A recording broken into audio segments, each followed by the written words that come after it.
Um, Good morning. Ako po'y nagpapasalamat sa mga taong tumulong po sa akin para ako ma-monetize. Maraming salamat po sa inyo.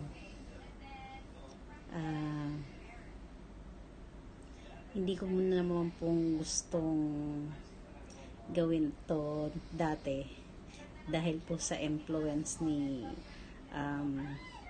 Ma'am Ashley Jean na natutukan ko ang YT World. I hope po na makatulong po ako sa mga nangangailangan ng tulong or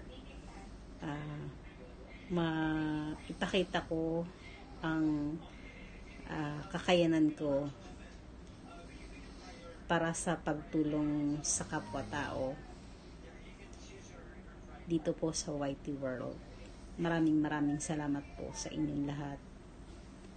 Sa mga Team Adobo, Team Malakasan, sa USML family ko na laging nandiyan nagsusupport sa akin. Maraming salamat po sa inyo. At God bless po. More power.